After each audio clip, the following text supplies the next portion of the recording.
continue. 29. Where there is no Sefer Torah, one person should read aloud from Chumash. Commentary. In this situation, there is no alim and no blessings are recited. One person should read aloud from Chumash, okay, we said that, and the congregation should listen. This is done to prevent the obligation of Torah reading from being forgotten. Commentary. Although this is not fulfillment of the requirement to read from the Torah, it is done as a reminder to prevent that requirement from being forgotten. Very interesting. So basically, it's very possible.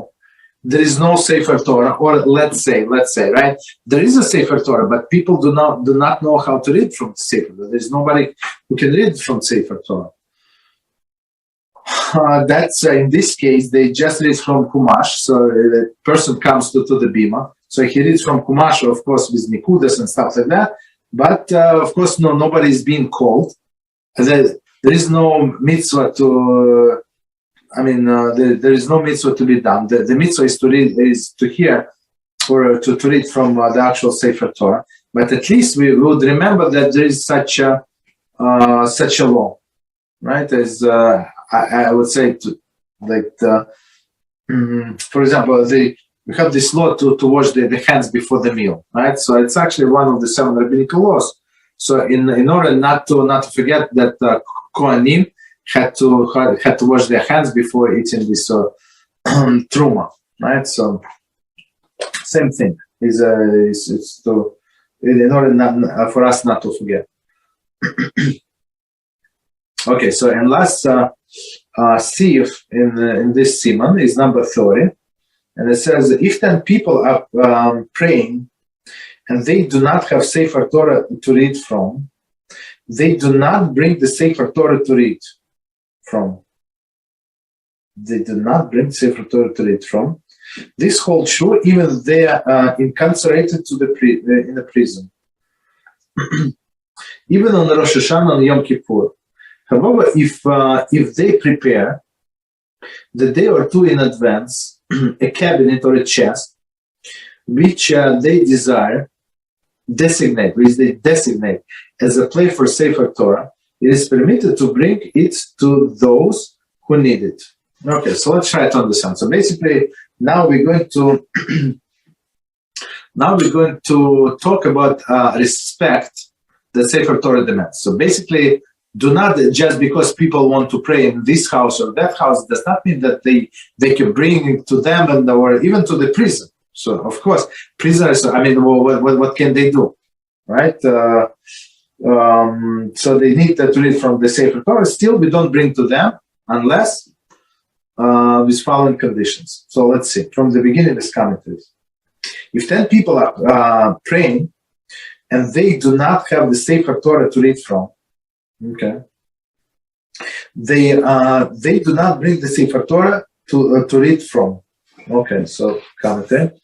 It is disrespectful for the Sefer Torah to be brought around to those who need it, right? So we have to go to them, to the Sefer Torah, not Sefer Torah comes to us. Rather than having the Sefer Torah brought to the people, they should come to the Sefer Torah. Okay. Okay, continue. This holds true even if they are incarcerated in prison. So that's very strong statement. Even on Rosh Hashanah and Yom Kippur. So these people desire very much to hear the Torah reading, right?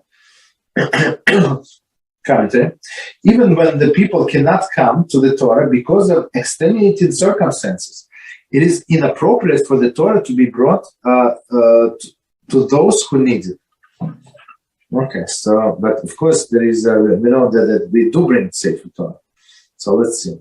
However, if they prepare a day or two in advance, a cabinet or a chest, which they designate in a set place of the Sefer Torah, it is permitted to bring it to those who need it. Okay, so let's see. So basically, for example, lo leinu lo lachem, if somebody passes away, so we go to the persons of that house, if he's if he's a mourner, so for example, somebody lost his father, right? So we go to the house of that person, and we do read Torah from in that house. So the thing is that we bring that Sefer Torah in advance, leave it there as a Kitzur for a day or two, and then you're allowed to read from it. So basically, if he became a mourner on Sunday, that's if they bring a Sefer Torah right away or even before the burial, it would be sufficient. But if they forgot and only want to do it on Monday, so it's not going to work basically. So commentaries say where a place has been designated, but the problem is if everybody understands that house, how significant the Sefer Torah is, right, and how they have to treat. So if, for example, I don't know, if women are going to walk immodest in front of the Sefer Torah, it's better for them never to bring the Sefer Torah in their house. Or there are children and with diapers, so that's a big issue, right? 117 commentary. Where a place has been designated for the Torah, it is considered as though Torah has not brought simply for the needs of the person, but that is being relocated for some period of time. So that's a big difference in like halachic language. So it's not brought to the needs of the people, right, when they need to read it, but only relocated. So basically, you can move the Torah around if needed. And now, since it is already in this house, you can read it, because today is Monday or Thursday, let's say. It is therefore permitted. The Mishnah Brura 125:39 rules that this time period need not be during the days of prior to when we will need the scroll. If he brings the scroll to a designated cabinet on the day he needs to read from it, places in a cabinet before reading it from it, returns to the cabinet after reading from it, and leaves it there for a period of time, it is also permitted.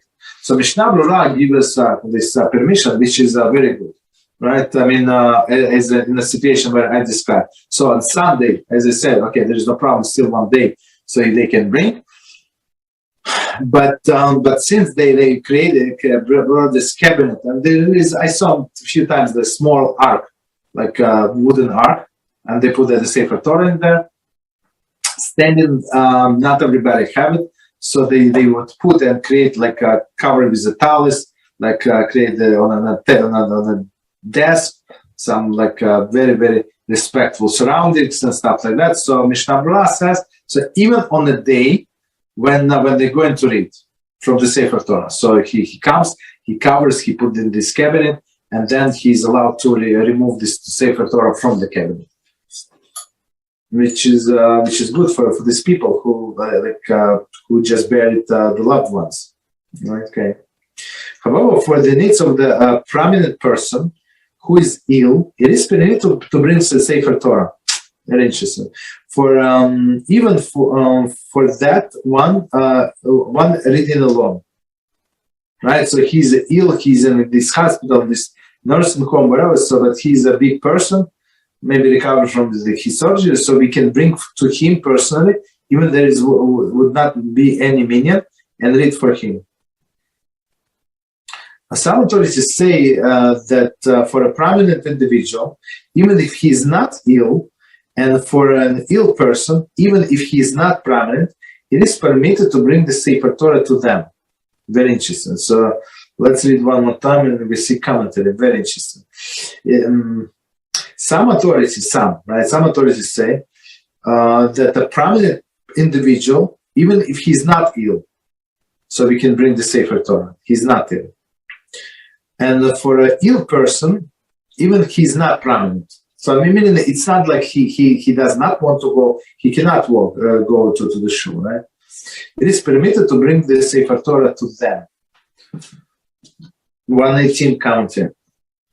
According to this opinion, one does not need both factors, meaning prominent and ill.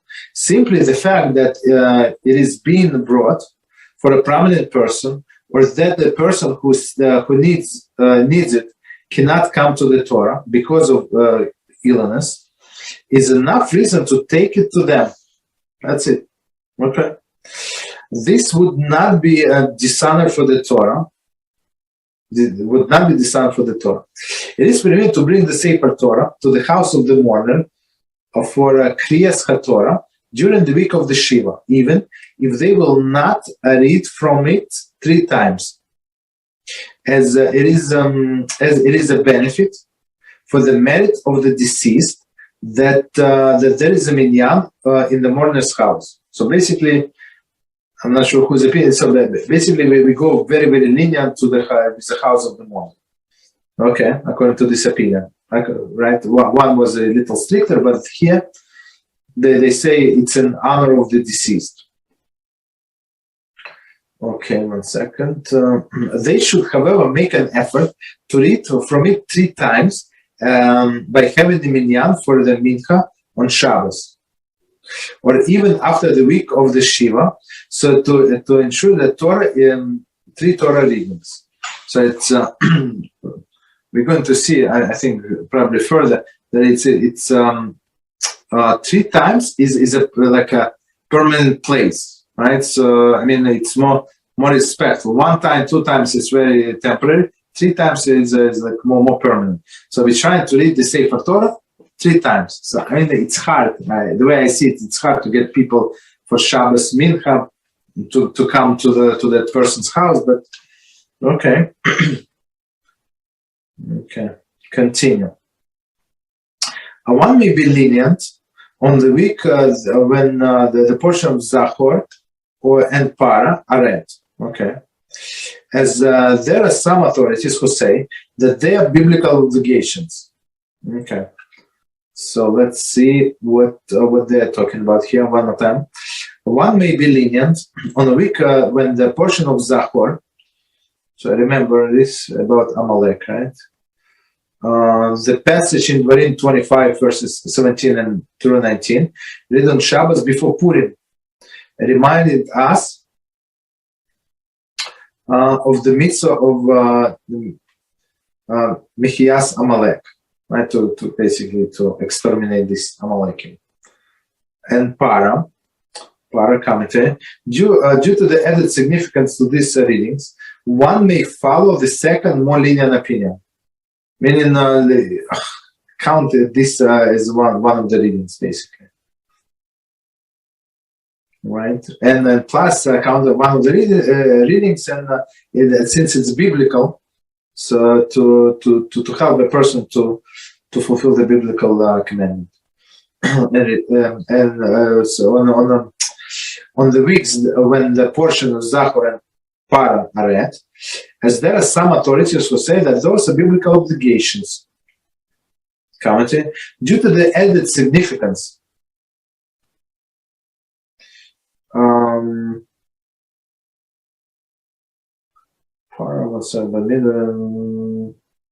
Okay. Due to the added significance of these readings, one may follow this second more lenient opinion. Okay, I apologize. I read the wrong commentary. So after the Purim and prior to Rosh Chodesh Nisan. Rosh Chodesh Nisan, it's when we have Pesach, right? The exact Shabbos varies on the calendar. So that's when on Rosh Chodesh Nisan we read this parsha about Para Aduma. It's about Red Heifer, right? Commentary. There the Kitzur cites the opinion that rules that one must make every effort to hear these parshas when they are read, meaning this Para and Zachor. Meaning, according to some authorities, it's a biblical obligation.